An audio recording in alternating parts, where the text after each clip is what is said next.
WNYC Studios.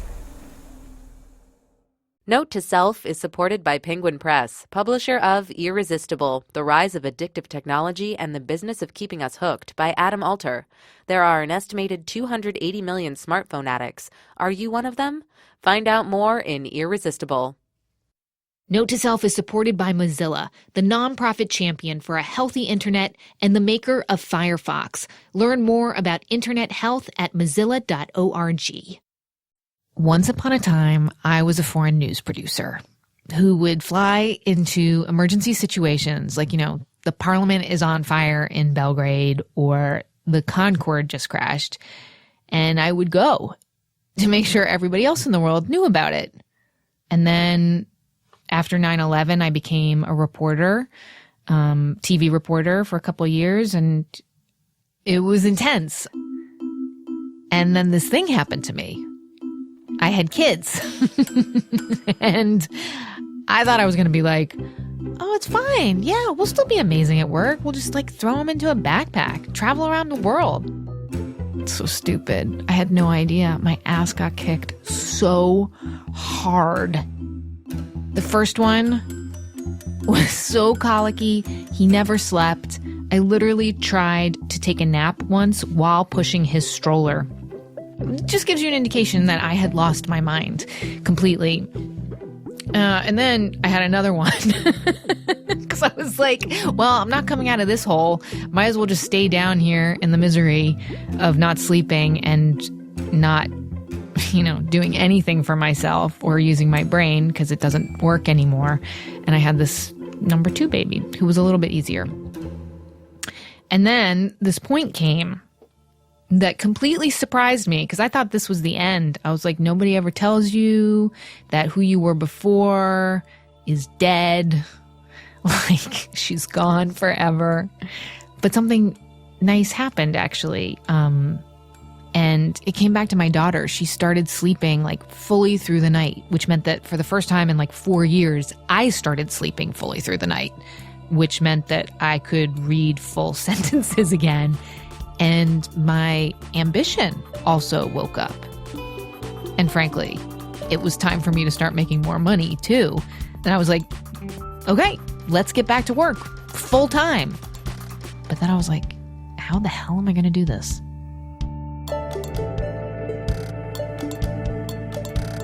It's Note to Self, the tech show about being human. We'll get to the tech part in a sec. Let's dwell on the human side for another minute.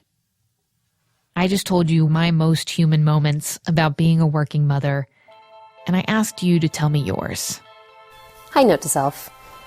This is my work-life balance story. I had an incredibly stressful day picking her up from daycare, and I put her to bed that night. I closed the door, and I sat outside of her room and basically just bawled. I cried, and I thought, I don't know if I can do this working parent thing anymore. I am a freelancer, and because of that, don't have paid maternity leave. Thanks, America. We ended up in this situation where I could only really take the day I gave birth off. My daughter was about 3 or 4, and she was sick and had to stay home from school, but I didn't have anyone to stay with her. So I took her to work with me. I sort of stuffed her under my desk at the bottom of the cubicle where a couple of pairs of shoes and a lot of wires and my hard drive were. I like being the primary caregiver. I want to do that. But that pressure is just something that I have a really hard time dealing with, and I have a really, really hard time getting my husband to understand what that's like for me. Welcome to a special month of Note to Self.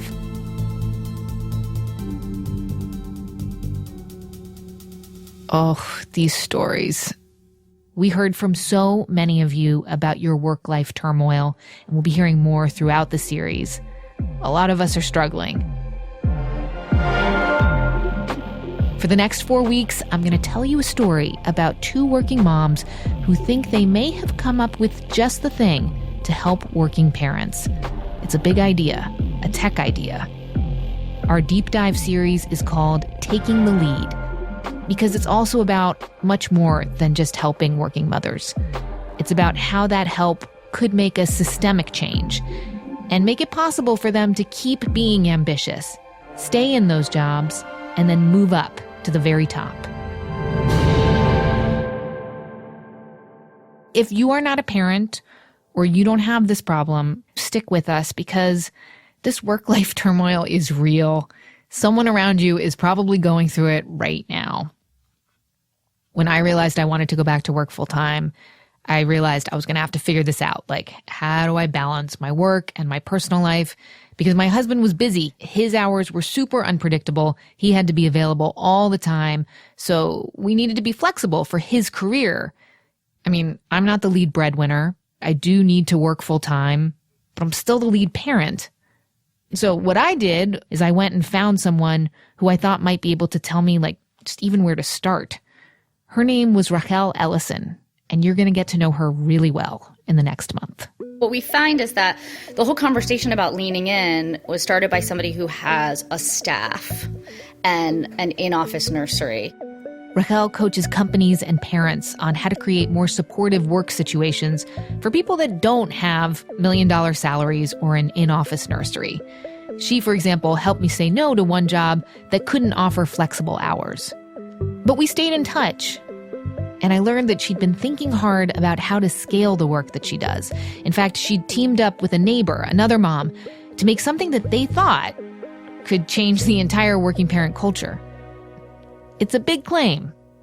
I mean, okay, just so you know, starting out, at first I thought this was just going to be an interesting story about how working mothers become entrepreneurs. But here we are, fast forward a couple years later, and it's about power and gender, what your mom and dad thought about their roles when you were a kid, and wondering how feminism can find its place in the tech economy, and whether these two women can reconcile the different choices they've made.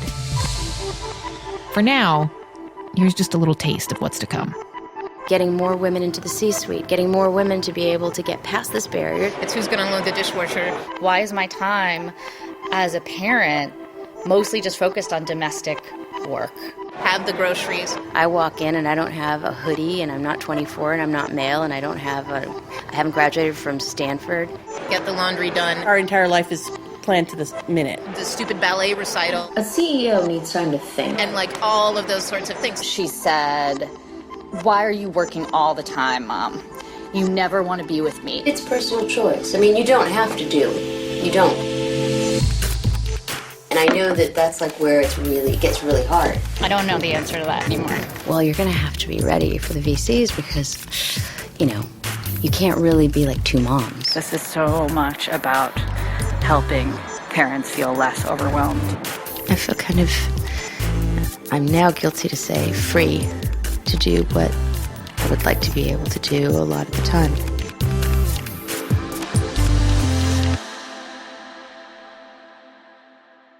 So welcome to part 1, the pain point. That's Silicon Valley speak for the problem. Part of the problem, as Rachael Ellison sees it, is that even in many households where both parents work full-time, a lot of the day-to-day parenting responsibilities fall to the moms. Research backs this up. When someone tries to be the kind of parent who wants to put more boundaries in place and say, I got to leave every day at 5, they're going to face some backlash for that. There are articles that say, or research that says, that men get kind of a boost once they become parents and women don't. Yeah, they get penalized, actually. There's also research that suggests same-sex couples find a better balance, at least at home, when they become parents, because their gender roles don't necessarily conform to the traditional American family. And speaking of the non-traditional American family, there's a newer model of parenting, right? Where the dad does most of it, that and the household work. Like for Rachael's neighbor and business partner, Leslie, the other woman you're going to get to know really well this month. I've always been the primary income provider in a lot of situations. So ever since my child was small, I knew that I wouldn't have the bulk of the time. So I don't feel that pressure at all. Like in terms of trying to be a better mommy, that's something that can't be a priority for me. I have to be the best mom that I want to be, and people will have to live with that. Leslie Alley Walker works in advertising. She's a creative director, and she had her daughter after establishing a big shot career, after the age of 40. And how did she make it work? Well, she had a lead parent at home, her husband. He works from home. If the school nurse calls, he's the one that goes and picks up Lulu, their daughter. And so she and Rachael got to wondering, what if they could bring some of that flexibility and support like Leslie has? What if they could bring that to more working moms, even if their spouse or partner doesn't stay at home? What if dual income families could make it work by outsourcing some of the household pressures? Because scrambling to figure it all out can be a serious distraction for any working parent. Here's Rachael laying out the typical panic-inducing situation. She's stuck at work on a client call that's run over, and instead of being able to focus on that client call, they start picking up their phone and tapping a lot of buttons and trying to figure out, crap, who's going to cover my kids? Who's going to be able to make dinner? We ended up doing something that I've never done, which is basically create a demo for an app. Yup, an app. It's actually more like a service. Uber for the working parent. Come on, you knew an Uber comparison was inevitable. It is called Need Done. It is a platform. It's a sort of smart virtual personal assistant platform that will anticipate and troubleshoot the needs of the working parent. Think of it as the working mom's command center. And why the mom? Well, because according to Pew Research, it's usually still the mother who does more of the managing of the kids' schedules and activities and taking care of them if they're sick and cleaning and cooking and buying groceries, all those things. That's what half of the parents in dual-income households reported.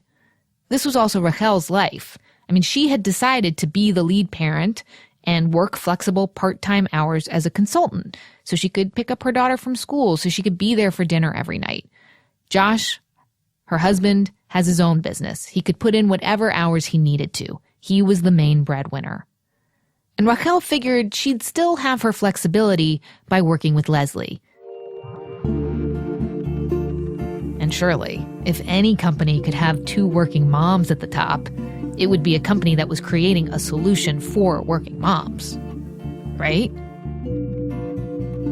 So when Rachael and Leslie told me that they were going to head out to Silicon Valley to feel out investors and get a sense of the competition, I asked them to take my audio recorder with them. Two Brooklyn moms with no tech experience driving around Palo Alto? Awesome. Had VCs ever even seen women over the age of 40, other than their own moms? You'll hear what they recorded after the break. We are sitting in what we would call a tool shed, but in Palo Alto, they would call it an embassy suite for entrepreneurs.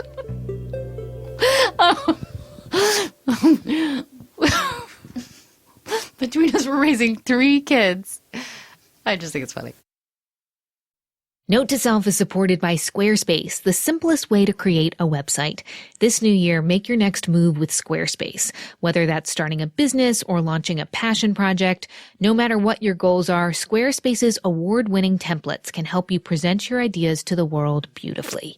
Use offer code NOTE for 10% off your first purchase of a Squarespace domain or website. Squarespace.com. Make your next move. Make your next website. Note to Self is supported by Mozilla, the technology nonprofit that believes every person should be in control of their own privacy on the internet. Mozilla uses and promotes plain language policies that give people straight talk about their online privacy rights. And Mozilla builds privacy into its own products. Their Firefox browser features a forget button and private browsing with tracking protection. And the new iOS browser, Firefox Focus, is set up for maximum privacy by default. For more, visit mozilla.org/privacy. Hey, what's up? I'm Jessica Williams. And I'm Phoebe Robinson. And we are back this spring with an all-new season of our hit podcast, Two Dope Queens, from WNYC Studios. It's comedy, it's conversation with your fave celebs. It's me and Jess telling trife stories about my bottle obsession. Ugh, gross, dude. Why are you even bringing that up right now? Anyway, this season you'll hear from John Hamm, Carrie Brownstein, Tig Notaro, Gabrielle Union, and more. Ooh, my pits are sweating just thinking about it. Cool down, girl. Come on over to Two Dope Queens, wherever you get your podcasts. And Bono, call me.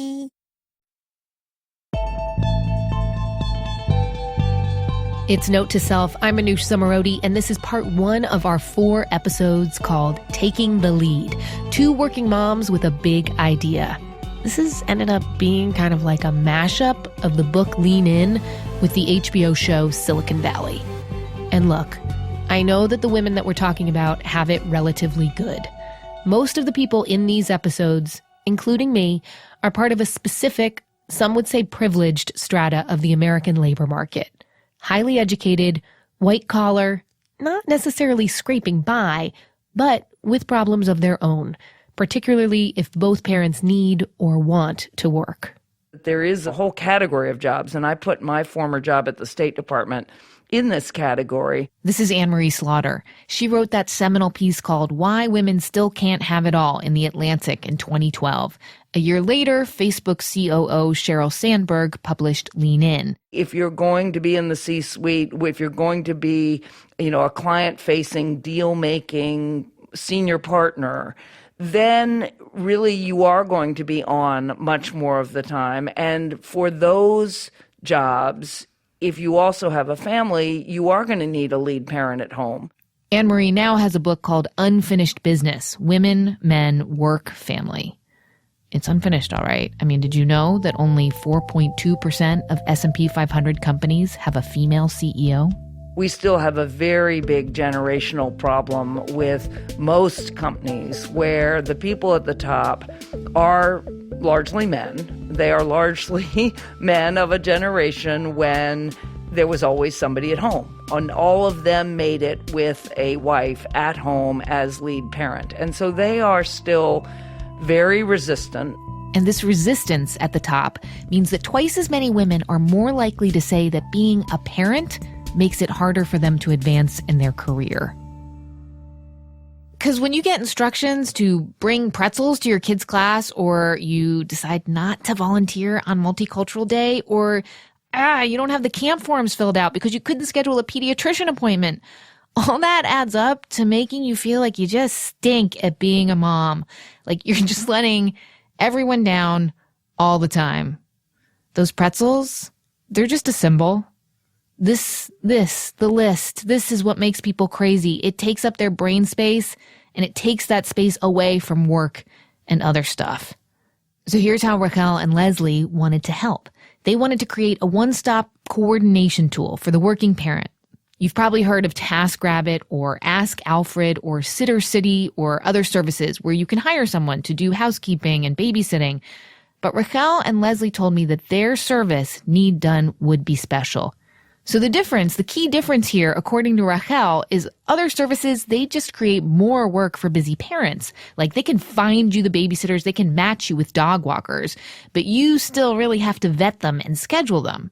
There are a lot of systems out there. We've actually reviewed over 75 different platforms that exist that address each of these, the meal needs, the caregiving needs, all of these different things. It would set you up quickly with people who were definitely available and who had already been vetted by friends and neighbors. Not random people you trust. Here's a scenario. Let's say it's the school bake sale. And you forgot, right? So we send you a little reminder to do. Yeah. Drop off cookies for the bake sale today. You can either say, yeah, I got it, totally on top of it, or can you help me? Can you either pick up the cookies because I made them but I don't have time to drop them off, or buy cookies for me? What? Okay, I did relate to that scenario. First world problems, I know, but I'm owning it.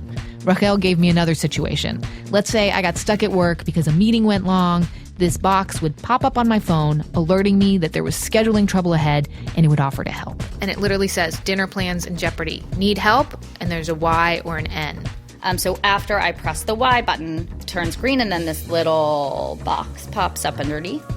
And it says reservation, cancel, or change. It says Tasker 41, walked the dog, alerted the sitter, told the husband, change the reservation, and then this big sign that said done popped up on your phone. All those moving parts taking up space in your brain, dealt with. Well, that was the idea anyway, but first they had to learn how to actually start a tech company. So right before the biggest snowstorm of the year hit, They left their families behind in New York, got on a plane, and headed for bro country, San Francisco, where only 6% of all app developers are women, and even an Embassy Suites isn't quite what you might expect. We've been here for about 36 hours, and we've made our way down from San Francisco to Palo Alto, center of the tech universe, and we're sitting in what's no bigger than a garden shed with bunk beds in a house that is something we had to apply to get into, that is called Startup Embassy Suites, run by a guy, very nice guy called Carlos. Rachael and Leslie crammed in as many meetings as possible into their schedule. 15 minutes with a potential investor here, coffee with a friend of a friend there. It was part networking, but also part research into how working moms survive in the tech world. Like learning that even Google, a tech company trying to make work-life balance part of their mission, hasn't cracked it.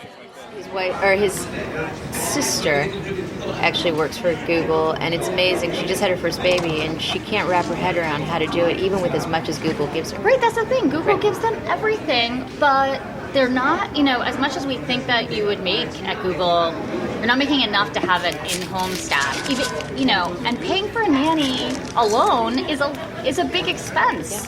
So then trying to figure out all the other logistics on top of that. The visit was also a chance to talk to other women who were taking their pain points and turning them into businesses. And we're curious to know a little bit about just the environment and what we might anticipate as we move forward. Okay, yeah, happy to help.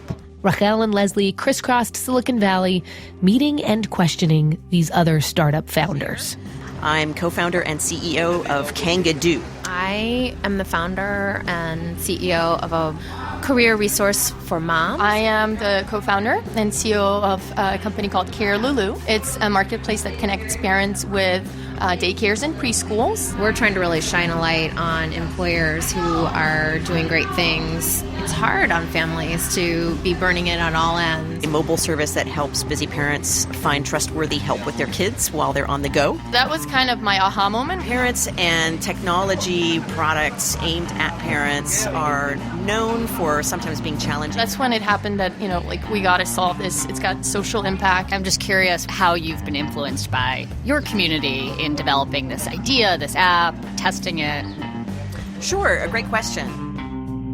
Midway through their last conversation, the last one with Sarah, that founder of Caregiving, it's now called Kango, the three women kind of realized that their concepts were pretty similar. So it's technology that helps you recreate a village, which strikes, we think, the delicate balance of being social and yet private enough, local enough, specific enough to you that it feels safe. So that's a very difficult balance to find. Sarah, thank you so much. This was really great, and we're so glad to meet you. Glad to meet you as well. Have a safe trip home. At this point, Rachael stopped recording, but the conversation with Sarah continued off mic, and things got a little awkward. Leslie and Sarah had kind of a standoff, which Rachael found hilarious and exhilarating. Here they are back in the car. It was this very passive-aggressive, but brilliant exchange between two powerful women who were saying, one was saying, yes, I'm building this company right now, and the other was saying, I'm coming out of the gate, watch me. And then she was and then the other one, and then she was yeah, I see all these competitors, and sometimes we're working together, and sometimes we're not. Oh my God, I really wish I'd recorded that. It was To Leslie and Rachael, the fact that they are being taken so seriously, this clinches it. Their idea is solid, and they could make some money solving these problems. Driving around in the Palo Alto sunshine, they're thinking, we have got this Silicon Valley thing. Oh, yeah. Did they drink the startup Kool-Aid? Oh, yeah. Maybe a little.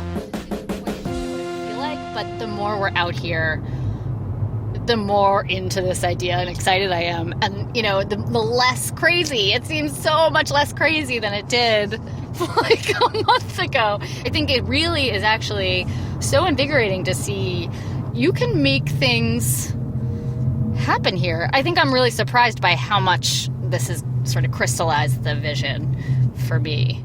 And it's also clear part of making it happen is being able to tell your story. So back at the Startup Embassy Suites that night, Rachael and Leslie start honing theirs. What is our story?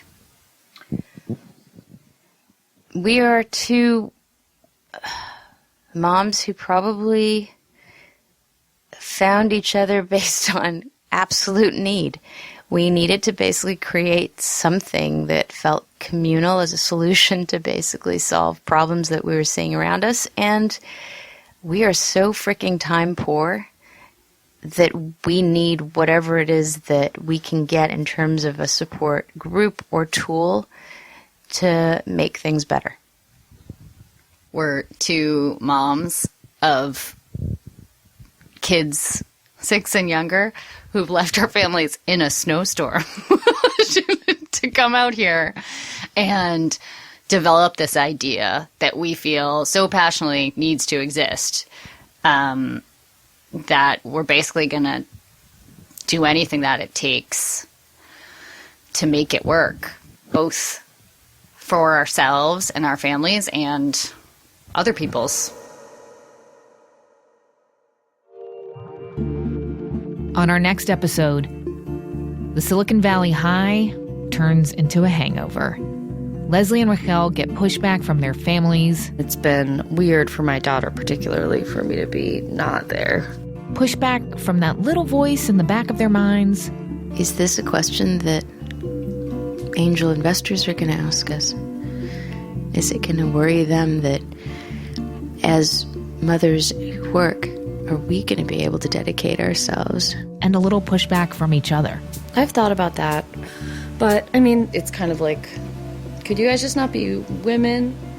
Two working moms wonder what sacrifices they'll have to make to help other working moms.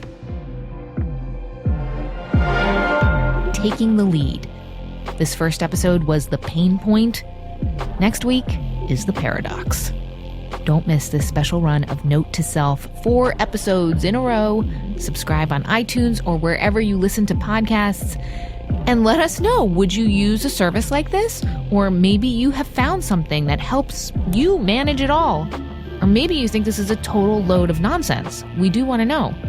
Email us or send us a voice memo at notetoself@wnyc.org, or you can reach out on Twitter or Facebook at Note to Self. Our series was produced by me and Jen Poyant, with audio engineering and design by Joe Plord, scoring from Hannes Brown. We also had help from producers Jenna Cagle and Seth Kelly. I'm Anush Samarodi, and this is Note to Self from WNYC Studios.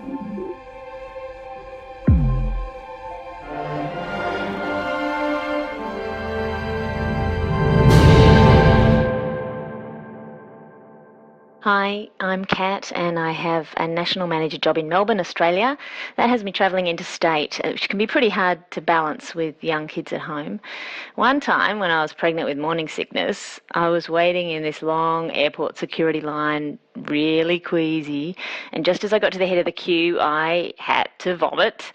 Luckily, I had an airline sick bag, but then I didn't know what to do with it. So the security guard just kind of looked at me and calmly held out a tray, and off through the X-ray machine sailed this bag of vomit that I then retrieved on the other side. Rather embarrassing.